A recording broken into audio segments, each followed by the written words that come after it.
शिकारी और कबूतरों की कहानी। एक जंगल था।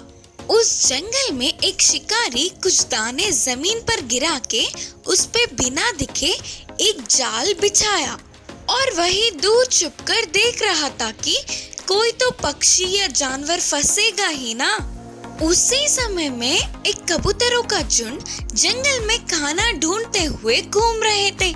ऐसे उड़ते हुए जा रहे उस झुंड को वह दाने दिखे।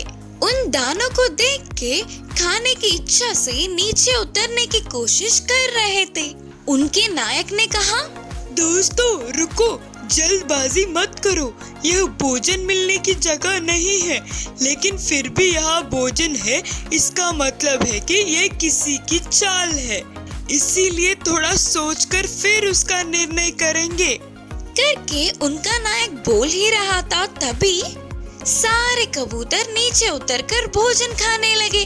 उनके पीछे ही नायक भी ना चाहते हुए नीचे आया और तुरंत शिकारी के बुने हुए जाल में सारे कबूतर फंस गए। उन सब को समझ में आ गया कि नायक की बातों को अनसुना करने पर ही उनका ये हाल हुआ है। सोचते हुए परेशान हो रहे थे। तब नायक ने अपने दोस्तों की हौसला बढ़ाते हुए कहा, तुम सब परेशान मत हो, इसका सही उपाय निकालकर बच जाएंगे। पहले डरो मत। बोलकर तेजी से सोचने लगा और कहा, हम सब एक ही बार में जाल के साथ ही उड़ जाएंगे। इसके लिए बाकी के सारे कबूतरों ने मान लिया। दूर से जाल में कबूतरों का फंसना देख शिकारी खुशी से उधर आने लगा। इतने में अपने नायक के आदेश के मुताबिक सारे कबूतर एक ही बार में जाल के साथ आसमान में उड़ गए। यह देखने वाला शिकारी कबूतरों के साथ साथ उसका जाल भी चला जाएगा करके परेशान होकर उनके पीछे ही चिल्लाते हुए गया। ऐसे थोड़ी दूर तक कबूतरों के पीछे जाकर थक कर बैठ गया।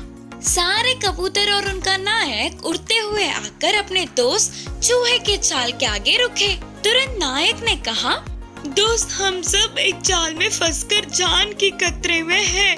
तुम्हें ही बचाना होगा हमें करके बुलाया। अपने कबूतर दोस्त को देख खुशी से बाहर आकर पहले अपने दोस्त को छुड़ाने के लिए जाल की उस ओर को काटने लगा चूहा। तब नायक कबूतर ने कहा, दोस्त रुको, पहले मेरे परिवार को बचा लो, फिर मुझे इस बंधन से विमुक्त करना, क्योंकि तुम यह काम करते करते थक सकते हो। एक नायक होने के नाते यह मेरी जिम्मेदारी है कि मैं पहले अपनी परिवार झुंड की रक्षा करूं, बाद में खुद की। यह सुनते ही चूहा बहुत खुश होकर तुरंत अपने चूहे की सेना को बुलाया। उन सब ने जाल को काट काट के टुकड़ों में कर दिया। नायक ने उसे और उसके झुंड को बचाने वाले चूहे दोस्त को धन्यवाद करके अपने झुंड के साथ खुशी से उड़ता हुआ चला गया। इस कहानी की शिक्षा है कि एकता में बहुत ताकत होती है। मेंढक की अजीब हरकत। एक जंगल में एक मेंढक और एक चूहा अच्छे दोस्त थे। हर सुबह यह मेंढक तालाब से बाहर निकलकर पास के पेड़ के छाल में रहने वाली चूहे के पास जाकर दोपहर तक उसके साथ मजे से समय बिताकर आता था। ऐसे ही चूहा भी अपने दोस्त के साथ मजे करती थी, उसके आने का इंतजार करती थी। लेकिन ऐसे उन लोगों के बीच भी झगड़े होंगे करके जंगल के किसी ने भी नहीं सोचा था। उनकी दोस्ती दुश्मनी में बदलेगी करके किसने सोचा था। हर रोज मैं तो जा रहा हूँ, लेकिन वह चूहा नहीं आ रही है करके मेंढक का सोचना था। आज दोपहर को घर लौटते समय किसी भी तरह उस चूहे को पाठ पढ़ाना ही होगा। सोचकर मेंढक ने एक अजीब चाल चली। हर रोज की तरह ही अपने दोस्त के पास गया मेंढक। चूहे से मिलकर लौटते समय उसने अपने पैर और चूहे की पूंछ को बांध लिया। फिर उछलते हुए उसके रहने वाले तालाब की तरफ जाने लगा। इतने में चूहे ने तालाब तक पहुंचने से पहले ही उसकी बांधी हुई डोर को काट के तोड़ना चाहा, लेकिन उससे नहीं हो पाया। उसे ना चाहते हुए भी उस मेंढक के पीछे जाना पड़ा।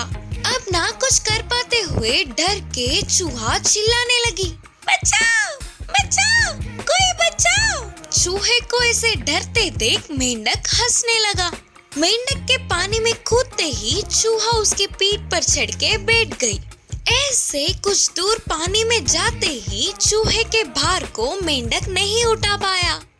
इनकी हरकतों को देखने वाला एक बाज ऊपर से उड़ता हुआ आया और चूहे को अपनी मजबूत पैरों से जकड़कर ले गया। उसके पैरों से चूहे की पूंछ को बांधने वाला मेंढक भी कितनी कोशिश करने पर भी उस डोर को नहीं तोड़ पाया और वो भी चूहे के साथ पेड़ पर पहुंचा।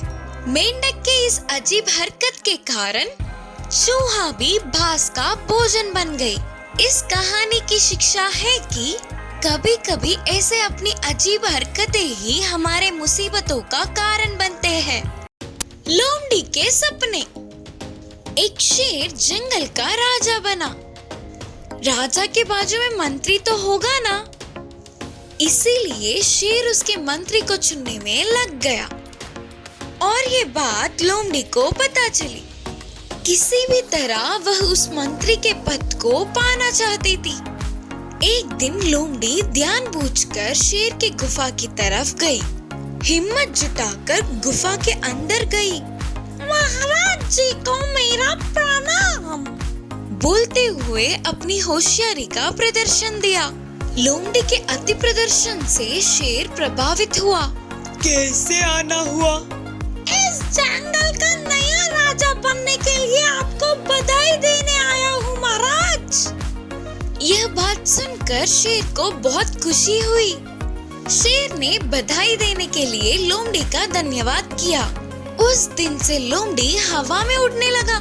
ऐसे वह रोज रोज शेर के पास जाने लगा और हर दिन एक जानवर के बारे में शेर से चुगली करने लगी।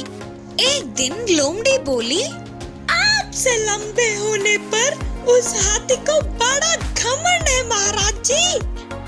फिर दूसरे दिन लोमड़ी ने कहा, आपको टक्कर देने के लिए बाघ इंतजार करते हुए बैठा है। ऐसे हर रोज लोमड़ी जंगल के सभी जानवरों के बारे में बुरा भला बोलकर शेर को अनदेखा कर रहे हैं करके मनवाया और वह अकेली ही उससे डर के रहती है करके विश्वास दिलाया। हर रोज इस तरह लोमड़ी के बातों को शेर और कितने दिनों तक सह पाता था। थोड़े दिनों के बाद शेर वे बातें सुन सुनकर थक गया।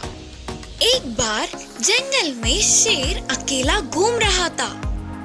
तब उसे पता चला कि लोमड़ी के चुगली करने वाले सभी जानवरों को अपने नए राजे से बहुत ही आदर और सम्मान पूर्वक भाव है। वे बिल्कुल भी उन्हें अनदेखा नहीं करते। यह बात पता ना होते हुए लोमड़ी हमेशा की तरह चुगली करने लगी। तुरंत शेर ने चिढ़कर लोमड़ी से कहा, जब मैं जंगल में घूम रहा था ना तो सभी जानवर मेरा आदर और सम्मान कर रहे थे। किसी ने भी मुझे अनदेखा नहीं किया। फिर लोमड़ी ने अपनी चालाक बुद्धि से जवाब दिया कि महाराज जी, आप बहुत मासूम हो, मेरी बात मानो। आपके देखते ही सभी जानवर शरीफ बन गए और इस पर आप ध्यान नहीं दे पा रहे हो। ऐसे परिस्थितियों में मेरे जैसे मंत्री आपके बाजू में रहे तो आपका सुरक्षा होगा। मैंने तो बस आपका भला सोचकर बोला था, बाकी आपकी मर्जी। शेर को लोमड़ी की चाल का पता चल गया और शेर आग बबूला हो गया। अरे ओ चालाक लोमड़ी, तेरा चाल मुझे पता है। सारे जानवरों की चुगली करके उन्हें हटाकर तू मंत्री बनना चाहता है ना? किसी में भी अच्छाई ना देखने वाले तुझे मंत्री के रूप में बनाया तो मैं भी डूब जाऊंगा। मुझे और गुस्सा मत दिला, चल जा यहाँ से। शेर ने गरजते हुए कहा। उसका सपना तो दिन का ही सपना रह गया करके सोचकर लोमड़ी वहाँ से भाग गई।